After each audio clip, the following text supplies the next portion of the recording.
Have you ever been told that you have daddy issues? You're not sure? All right, cool. Stay tuned. This week, I'm going to be sharing 5 signs that you may struggle with daddy issues and how to work through them. Let's go. You are now tuned in to the Own Your Shit podcast here on YouTube. All right, guys. So I just want to keep it real with you. This topic is kind of heavy, but I'm going to do my best to stay upbeat.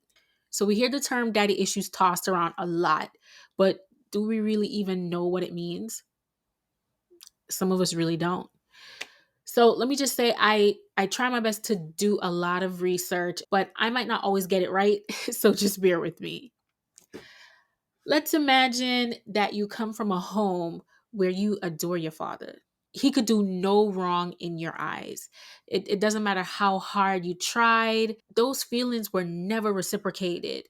And you fight to hold a special place in his heart, but to him you're just a chatterbox, a troublemaker, or you're just like your mom. Okay, you've gone through that emotional abuse and you're now an adult and you're finally in a place where you can break away from that toxic energy and just start living your life. So you meet someone new and he seems to have it all figured out, and you decide, hey, you want to build a relationship with him, and he's giving you all that affection that you never really got when you were a child. But then at the same time, you're kind of drawn to him because of what you lacked as a child. Like everything in the relationship just seemed great, just it's great. Time passes and then you notice that that person starts to change, or they seem like they're changing. They're now controlling and abusing, and you kind of wonder, like, how did I get here? Then, on top of that, you realize that the space that you're in is very similar to past relationships that you've encountered. And again, you're trying to figure out, why do I keep attracting the same type of people? Here's why, my love. You may have daddy issues.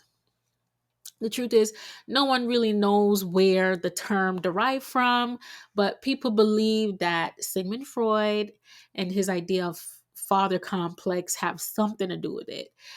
This usually develops when a person doesn't really have a great relationship with their father. They usually end up seeking love and approval in their adulthood. And as you know, it will ultimately lead to poor decision choices. So we could always dive deeper and talk about the Oedipus complex and the Electra complex, because we know they play a huge role in daddy issues. But I know you guys want to get to the signs and the tools and all that stuff. So we'll save all the psychology mumbo jumbo for another day. So let's jump into the sign. So sign number 1. You find yourself attracted to older individuals. Now, normally at first, this kind of seems normal, but where things start to change is when you seriously look at the reasons why you're attracted to them to begin with. They might be financially stable, which is something that you didn't really see growing up, and they may have all the things figured out that you never really saw around you. Some might even say, oh, this person went through their screw up phase already and they're ready to settle down. And I feel like that's where I'm at now. So we could go together. But you have to really stop and think about, how do you know, like, you're past your screw up phase? Like, how are you so sure? Then you might even take it a little step further and you might think, why would I want to be with someone my age? I mean, people that are usually my age are immature and all they want to do is play games. Here, you're indicating what you want, but you're not necessarily going about it the right way. Because when you think, or you have the mindset that, I'm mature for my age and all that stuff, that's your perspective. That doesn't necessarily mean it's true. You might even feel protected by this older person. And that's something, again, that you might not have received when you were younger. And that might give you the comfort and affection that you've been missing out for your entire life. The issue with all of this is that after a while, there's going to be an imbalance of power. After a while, you're not going to feel like their significant other. They're going to feel like your elder or like a parent figure. Let's look at the perfect example of the 18-year-old young lady that married her 61-year-old godfather. I'm sure he's everything she's ever wanted in her father. Point number two, I want to piggyback off the last point. I know you might find yourself needing constant reassurance. Back when I struggled with my daddy issues, I always wanted to make sure that I was doing and I was saying everything that was in line to what my significant other wanted from me. To me, I thought that's what love was. And if things didn't align with what they wanted, I would feel somewhat disconnected and insecure. I would even start comparing myself to their exes and in some ways trying to be better versions of them. Of course, no good can come from that. And it will eventually lead your partner to becoming frustrated with you constantly comparing yourself and, always being insecure.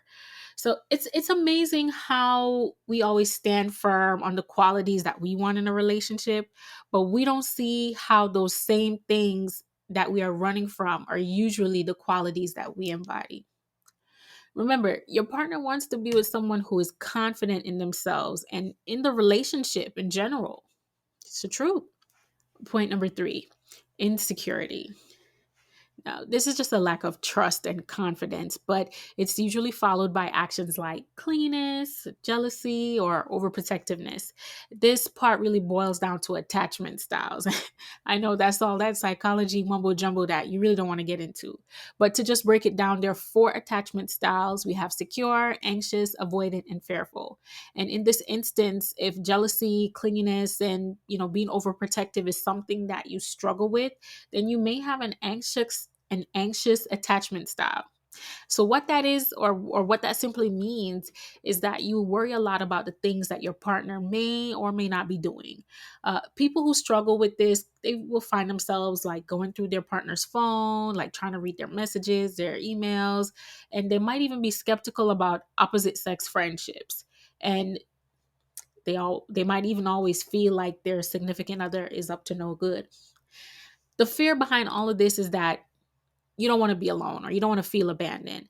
And the question that I would pose to you right now is, if you were to find out that your significant other was being unfaithful, is there an action that you could perform to make them become faithful again? Probably not. You cannot change someone who doesn't want to change. You don't have that power. Only they can change themselves. Learning how to become emotionally independent is especially important at this point. Some of us enter relationships with the hope that, the other person is gonna fix or they're gonna complete me. That's never the case. Whatever you bring to the table is what is being presented. The only person who can fix you is you. The only person who can complete you is you. Point number four. I know I touched on this in the last point, and I just wanted to go a little deeper. There are some people who are really afraid of being abandoned. Not having a parent or not having the parent nurture you the way that you needed, it will build up resentment and oftentimes abandonment issues. And it's completely normal for us to want to feel wanted and want to feel loved, but that doesn't change now just because we're adults. The idea of being alone is so scary. A lot of us will do or say anything to make a relationship work so we don't have to be alone. And I want to tell you, if this is how you feel today, I'm telling you right now, please seek therapy. You're self sabotaging, and a podcast or a YouTube video can't help you solve any of those issues. Now, I have a perfect example of what this looks like. Look at celebrities that have, recently become single, and look how quick they fall into other relationships. Many of them are just afraid of being alone, and they will force a relationship just to break away from whatever loneliness that they might be going through.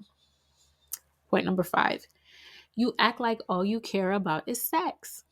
You pretend that your emotions are just not involved and you're not catching feelings. And you say the very popular phrase, I could quit him if I wanted to. In even some cases, you might become like super promiscuous with the hopes that you'll feel loved and you feel wanted. And if for whatever reason your advances are denied, it shatters your self esteem and you find yourself thinking hateful thoughts about yourself or even about the person that rejected you. Unfortunately, we've all seen situations like this in real life or even on television. In the end, This causes more hurt than good because these experiences never usually lead to love and affection or anything that you've been looking for. And in some cases, it can even open the door for abuse. So you've seen some where all of these signs and you don't really know what to do from here. First, I got to tell you, daddy issues is not a life sentence. It doesn't mean you're damaged or broken and this is the end. And no, there are three things that you can do according to Caitlin Cantor, and she's a relationship and sex therapist. Her first point is you can acknowledge how the relationship with your father or the lack thereof impacted the way you view relationships. It might be uncomfortable at first, but looking at the dynamic that you had with your father and comparing that to the relationships that you've had, it might give you some clarity about why you do the things that you do. Second point, you have the freedom to mourn. It's fine for you to go through the emotions with having a relationship that played such a negative role in your life. So whether you're feeling angry or guilt or regret, it's okay to feel those feels. Just don't stay there. You have to start picking up the pieces and start your journey to mastering peace. I did it. I wrote about it in my first book, From Broken Pieces to Masterpiece. Check it out. Point number three, now that you've gone through that entire process, it's time to learn from your mistakes. Yes, it seems safe and easy to justify your choices by just expressing what you've been through and what your parents did or what they didn't do. But there comes a point where you have to take accountability for your own actions by making healthier choices. I mean, that just simply means stop dating the same type of people. Stop enabling the same type of negative behaviors from your partner. Remember, healthy relationships require two whole individuals coming together with intent to love and honor each other. And that can't happen if daddy issues are still a struggle for you. Now, I know that fixing daddy issues it's not easy. And I'll always be the one to tell you, hey, if you need help, go find a therapist. You just don't have to stay trapped in that cycle anymore. So now I want to hear from you. Have you struggled with daddy issues?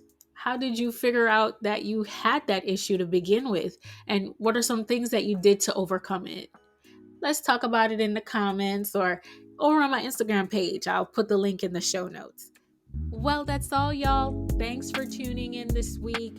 If you haven't already, please subscribe and leave a review for the show. It helps a whole lot. Don't forget to follow me on Instagram at MelissaTWalker_ and use the hashtag OYS podcast for more great content.